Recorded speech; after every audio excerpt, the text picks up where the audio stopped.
সুপ্রভাত সকলকে। আশা করছি সকলেই ভালো আছো। আজকের সকালটা একটু অন্যরকম, কারণ বাবা নিয়ে আমাকে কিন্তু ঘুম থেকে উঠিয়েছে। ও আমাদের কাছে ঘুমায় না, ওর 4 বছর বয়স। এই বয়স পর্যন্ত ছোটোবেলা থেকে ঠাম্মির কাছেই ঘুমায়, ওর ওখানেই অভ্যাস।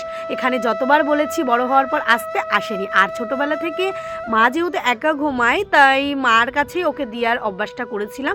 সেখানে আমরা কোথাও যেন মিস করতাম আমাদের সন্তানকে, যে হ্যাঁ আমাদের সন্তান একটু মাঝে মাঝে ঘুমালে ভালো লাগতো। তো বড় হওয়ার পর নিয়ে আসার চেষ্টা করেছে, আসেনি। তো ঠিক আছে, ঠাম্মির সাথে ঘুমায় তো অসুবিধা নেই। কিন্তু এই কিছুদিন ধরে মা বাড়ি নেই, মা গেছে তার বাবার বাড়ি। তো এই কিছুদিন ধরে আমাদের সঙ্গে ঘুমাচ্ছে।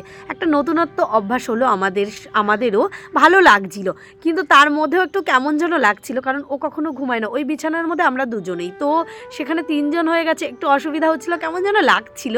ঠিক আছে, আর বাড়ি গেলেও ও আমাদের সাথে ঘুমায় না, কারণ আমি যাওয়ার মধ্যে আমার বাবার বাড়ি যাই। তো আমার বাবার বাড়িতে গেলেও ও দাদুন আর দিদুনের সাথেই ঘুমায়, মানে সেখানেও চান্স নেই ওকে নিয়ে আমার ঘুমানোর অভ্যাস নেই। তাই আমাদের কাছে ঘুমালেও মাঝে মাঝে ও ঠাম্মির কথা বলছিল। তো এই যে সকালবেলাটা আমি কি করি, ঘুম থেকে উঠে আগে আমি নিজেকে ফ্রেশ করে চলে যাই ভগবানের কাছে। সেখানে আমার 1 ঘন্টা লেগে যায় সময় দিতে। তারপরে তুলসী মন্দিরটা ধুয়ে নিই, ধোয়ার পর সব কাজ করি। আর রাতে কিছু বাসি কাজ করে রাখি, যেমন হলো বাসন মাজা, রান্নাঘর মুছে রাখা। আর উঠোন তো ঝাড় দেওয়া যায় না, তো সেটা সকালেই করি। কিন্তু আগে ভগবানের সেবা যত্ন করে তারপরে সমস্ত কাজ করার চেষ্টা করি। আর আমাদের বাড়িতে সমস্ত কাজ হয়েও যায় হাতে হাতে, কারণ আমরা 3 জন, আমি শাশুড়ি আর যা। তাই 3 জনে 3টে কাজ করলে কতক্ষণ লাগে না, তো হয়েই যায়। তো এই দেখতে দেখতে অনেকটা বেলা গড়িয়ে গেল। আর বাগানটা এখন ভীষণ নোংরা হয়ে যাচ্ছে, কারণ পাতা পড়ছে।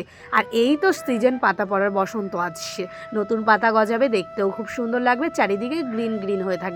আর এটা হলো মেলার থেকে এসছে, বাবানের সাথে আমিও বাচ্চা হয়ে গেছি। আবার সেই ছোটোবেলার কথাগুলো মনে পড়ছে। তবে আমাদের ছোটোবেলায় এত নতুনত্ব ছিল না, ওদের মধ্যে যে এত কিছু যখন আছে। আর সন্ধেবেলায় সন্ধে পুজোটাও দিয়ে দিলাম।